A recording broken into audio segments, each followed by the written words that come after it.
আজকে আমরা সপ্তম শ্রেণীর দ্বিতীয় পর্যায়ক্রমিক মূল্যায়ন 2025 সালের পরিবেশ ও বিজ্ঞান বিষয়ে সম্পূর্ণ উত্তর সহ নমুনা প্রশ্নপত্র সেই সঙ্গে সিলেবাস ও নাম্বার বিভাজন সম্পর্কে আলোচনা করব। তো চলো এই ভিডিওতে আমরা ক্লাস 7 এর সেকেন্ড ইউনিট টেস্ট 2025 পরিবেশ ও বিজ্ঞান বা সায়েন্স সাবজেক্টের সিলেবাস, মার্কস ডিভিশন এবং এই কোশ্চেন পেপারের উত্তরগুলো দেখে নিই। সেকেন্ড ইউনিট টেস্টে তোমাদের 50 নম্বরের পরীক্ষা নেওয়া হবে, সময় থাকবে 1 ঘন্টা 30 মিনিট। প্রথমে দেখে নাও তোমাদের কোন কোন অধ্যায় পড়তে হবে সেকেন্ড ইউনিট টেস্টের পরীক্ষার জন্য। ভৌত পরিবেশ, এখান থেকে তোমাদের আলো, চুম্বক, তড়িৎ, এরপর পরিবেশ বান্ধব শক্তি, এই অধ্যায়গুলো পড়তে হবে। তার সঙ্গে পরিবেশের সজীব উপাদানের গঠনগত বৈচিত্র্য ও কার্যগত প্রক্রিয়া, এই অধ্যায় রয়েছে। এই অধ্যায়গুলো রয়েছে তোমাদের সিলেবাসের মধ্যে সেকেন্ড ইউনিট টেস্টে। ঠিক আছে, এরপর তোমাদের কীরকম প্রশ্ন পরীক্ষা দেওয়া হবে সেগুলো দেখে নাও। প্রথমে সাধারণত 12টি এমসিকিউ প্রশ্ন তোমাদের দেওয়া থাকবে, যেগুলোর মান 1 নম্বর করে সঠিক উত্তর নির্বাচন করতে হবে এখান থেকে। এরপর 10টি এসআইকিউ প্রশ্ন দেওয়া থাকবে, 1 নম্বর মানের প্রশ্ন এগুলো। এখান থেকে তোমাদের সত্য মিথ্যা নির্বাচন করতে হবে, বা এক কথায় উত্তর লিখতে হবে, বা শূন্যস্থান পূরণ করতে হবে, এরকম প্রশ্ন থাকবে। এরপর 2টি 2 নম্বর মানের প্রশ্নের উত্তর লিখতে হবে, 2 2 4 নম্বর, এখানে এক্সট্রা প্রশ্ন দেওয়া থাকবে। তারপর 8টি 3 নম্বর মানের প্রশ্নের উত্তর লিখতে হবে, 3 8 24 নম্বর, এখানেও কিন্তু এক্সট্রা প্রশ্ন দেওয়া থাকবে। তো এইরকম প্যাটার্নে তোমাদের 50 নম্বরের পরীক্ষা নেওয়া হবে, সময় থাকবে 1 ঘন্টা 30 মিনিট। চলো আমরা এখন একটি কোশ্চেন পেপারের সম্পূর্ণ উত্তর দেখে নিই। 1 নম্বর থেকে বলা হচ্ছে সঠিক উত্তরটি নির্বাচন করো, 12টি প্রশ্নের উত্তর লিখতে হবে। 1 × 12 = 12। নাম্বার এতে দেওয়া আছে নিচের কোন শব্দটি সমতল আয়নার সামনে ধরলে আয়নাতে যা পড়া যাবে তাও একটি অর্থযুক্ত শব্দ হবে। এখানে দেখো 4টি শব্দ দেওয়া আছে, ঠিক আছে, 4টি অপশন দেওয়া আছে। এখানে কোন শব্দটা যদি আমরা আয়না ধরি সেটাও কিন্তু একটা অর্থযুক্ত শব্দ হবে, সেটা হচ্ছে এম। এমটাকে আয়না ধরলে এম এ এরকম উল্টে যাবে, অর্থাৎ এটা হবে এম এ, যেটা একটা অর্থযুক্ত শব্দ।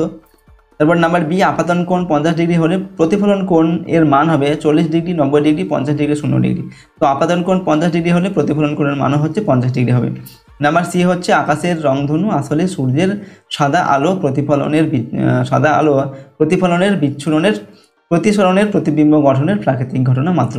তো আকাশের রংধনু আসলে সাদা আলো বিচ্ছুরণের প্রাকৃতিক ঘটনা মাত্র। নাম্বার ডি হচ্ছে আলোর ঈষৎ স্বচ্ছ মাধ্যম হলো কাঁচ, ঘষা কাঁচ, কাঠ না জল। তো আলোর ঈষৎ স্বচ্ছ মাধ্যম হচ্ছে ঘষা কাঁচ। নাম্বার ই, চৌম্বক ক্ষেত্র চুম্বকটির জ্যামিতিক দৈর্ঘ্য কত গুণ? 8.6, 0.68, 0.86, 6.8। তো চৌম্বক দৈর্ঘ্য চুম্বকটির জ্যামিতিক দৈর্ঘ্যের হচ্ছে 0.86 গুণ। নাম্বার এফ, কোনটি নিয়মিত প্রতিফলন? সিনেমার পর্দার উপর প্রতিফলন, ঘরের দেওয়ালের উপর প্রতিফলন, আয়নার উপর প্রতিফলন, গাছপালার উপর প্রতিফলন। তো কোনটি নিয়মিত প্রতিফলন? উত্তর হচ্ছে আয়নার উপর প্রতিফলন, এটা হচ্ছে নিয়মিত প্রতিফলন। নাম্বার জিতে কোনটি জীবাশ্ম জ্বালানি নয়? কয়লা, গ্যাসোলিন, কাঠ না ডিজেল? তো কাঠ, এটা জীবাশ্ম জ্বালানি নয়। এরপরের প্রশ্ন নাম্বার এইচ, মেরুজ্যোতির কারণ হচ্ছে পৃথিবীর পরিবেশের দূষণ, পৃথিবীর পরিবেশের উষ্ণতা বৃদ্ধি, পৃথিবীতে যে কারণে বজ্রপাত হয়, পৃথিবী একটা বিরাট চুম্বক, তার প্রভাব। তো মেরুজ্যোতি, এটার কারণ হচ্ছে কি পৃথিবী একটা বিরাট চুম্বক, তার প্রভাব। নাম্বার আই, এখানে দেওয়া আছে তাপমাত্রা বাড়লে ব্যাপন ঘটে ধীরে তাড়াতাড়ি পূর্বের মতোই। তো তাপমাত্রা বাড়লে ব্যাপন ঘটে তাড়াতাড়ি।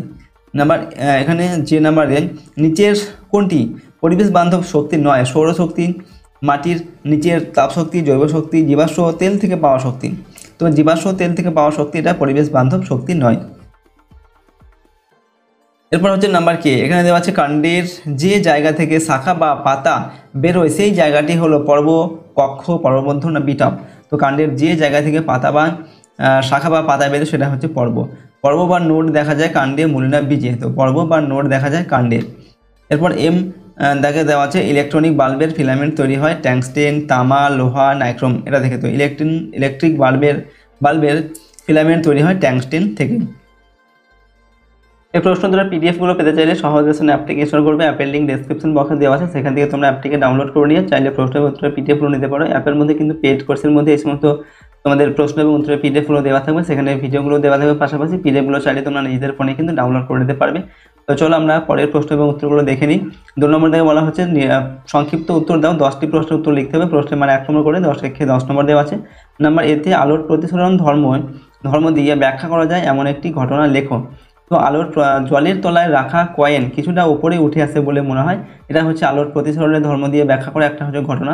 কয়েন বলতে টাকার, যেগুলো আমরা টাকার কোনো কয়েন 1 টাকা বা 2 টাকা কয়েন জলের তলায় ফেললে কি মনে হয় যে কয়েনটা কিছুটা উপরের দিকে উঠে এসেছে, ঠিক আছে, সেটা মনে হয়। এরপর নাম্বার বিতে মূলের কোন অংশ মাটি থেকে জল ও জলে দ্রবীভূত খনিজ পদার্থ শোষণ করে? তো মূলরা মাটি থেকে জল ও জলে দ্রবীভূত খনিজ পদার্থ শোষণ করে। নাম্বার সি, একটি দণ্ডচুম্বকে লোহার গুঁড়োর মধ্যে ভরলে ওই দণ্ডচুম্বকটির সব জায়গায় সমানভাবে লোহার গুঁড়ো আটকে থাকবে। এটা ঠিক না ভুল? এটা হচ্ছে ভুল, সব জায়গায় সমানভাবে লোহার গুঁড়ো আটকে থাকবে না। নাম্বার ডিতে পুংদণ্ডের মাথায় অবস্থিত স্থূল অংশটির নাম ড্যাশ। তো পুংদণ্ডের মাথায় অবস্থিত স্থূল অংশটি হচ্ছে পরাগরেণু। স্থূল মানে হচ্ছে মোটা যে অংশটা। নাম্বার ই হচ্ছে বর্ণালীর 7টি রঙের নাম লেখো। তো বর্ণালীর 7টি রঙের নাম বেগুনি, নীল, আকাশি, সবুজ, হলুদ, কমলা, লাল এইগুলো। নাম্বার এফ হচ্ছে আমের কোন অংশ রসালো ও শ্বাসযুক্ত যা আমরা খেয়ে থাকি। তো আমের মধ্যস্থক রসালো ও শ্বাসযুক্ত যা আমরা খেয়ে থাকি। নাম্বার জি হচ্ছে ওআরএস এর পুরো কথাটি লেখো। তো ওআরএস এর পুরো কথাটি হলো oral rehydration solution. Number H হচ্ছে সোলার মোবাইল চার্জারের সৌরশক্তি কোন শক্তিতে রূপান্তরিত হয়। তো সোলার মোবাইল চার্জারের সৌরশক্তি তড়িৎ শক্তিতে রূপান্তরিত হয়। এরপর নাম্বার আই হচ্ছে দেহে বিদ্যুৎ উৎপাদন করতে পারে এমন একটি মাছের নাম লেখো। এখানে উত্তর লিখবে দেহে বিদ্যুৎ উৎপাদন করতে পারে এমন একটি মাছ হচ্ছে ইলেকট্রিক ইল। এরপর হচ্ছে খাদ্য সঞ্চয় করে এমন একটি পাতার নাম লেখো। তো পাথরকুচি পাতা খাদ্য সঞ্চয় করতে পারে। নাম্বার কেতে দেওয়া আছে সৌরকোষে দুটি ব্যবহার লেখো। তো সৌর ক্যালকুলেটর এবং সৌরকুকারে সৌরকোষ ব্যবহার করা হয়। তড়িৎ চুম্বকের দুটি ব্যবহার লেখো। কলিং বেল ও মাইক্রোফোনে তড়িৎ চুম্বক ব্যবহার করা হয়। এলইডি এর পুরো কথাটি লেখো। এলইডি এর পুরো কথাটি হচ্ছে লাইট ইমিটিং ডায়োড।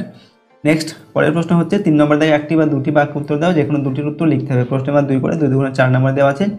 নাম্বার এতে বীজের বিভিন্ন অংশগুলির নাম লিখুন।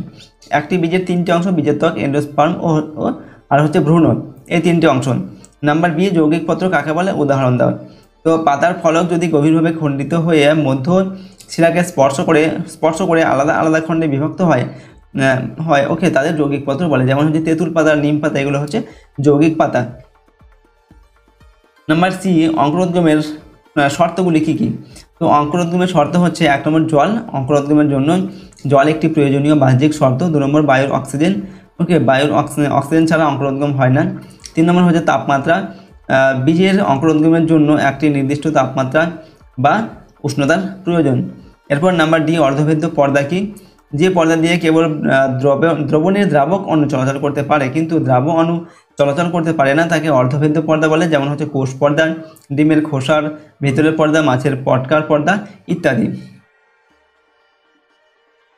4 নম্বর থেকে 3 বা 4টি বাক্য উত্তর দাও। এখানে প্রশ্নের মান 3 নম্বর করে 3 8 24 নম্বর দেওয়া আছে। এটা 24 হবে, 3 8 24 নম্বর, অর্থাৎ 8টি প্রশ্নের উত্তর লিখতে হবে তোমাদের এখানে। ওকে, নাম্বার এতে কিভাবে বোঝা যাবে চুম্বকের দিকদর্শী ধর্ম আছে। একটি চুম্বকের সমান 5টি অংশের টুকরো করা হলে মোট কটি মেরু পাওয়া যাবে বা কটি মেরু তৈরি হবে। তো দেখো, কোনো চুম্বককে বাধাহীনভাবে ঝুলিয়ে রাখা হলে সেটি সর্বদা উত্তর দক্ষিণে মুখ করে থাকে বা ঝুলে থাকে।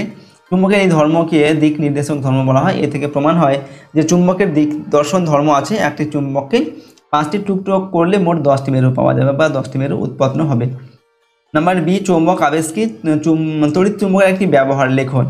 দেখো, চৌম্বক আবেশ কি কোনো চৌম্বক পদার্থকে কোনো শক্তিশালী চুম্বকের নিকটে আনলে ওই চৌম্বক পদার্থটি সাময়িকভাবে চুম্বকে পরিণত হয় বা অন্য কোনো চৌম্বক পদার্থকে আকর্ষণ করে, এই ঘটনাকে চৌম্বক আবেশ বলে। আর তড়িৎ চুম্বকের ব্যবহার হচ্ছে কারখানায় খুব ভারী লোহার বস্তুকে এক জায়গা থেকে অন্য জায়গায় নিয়ে যেতে তড়িৎ চুম্বকের ব্যবহার করা হয়।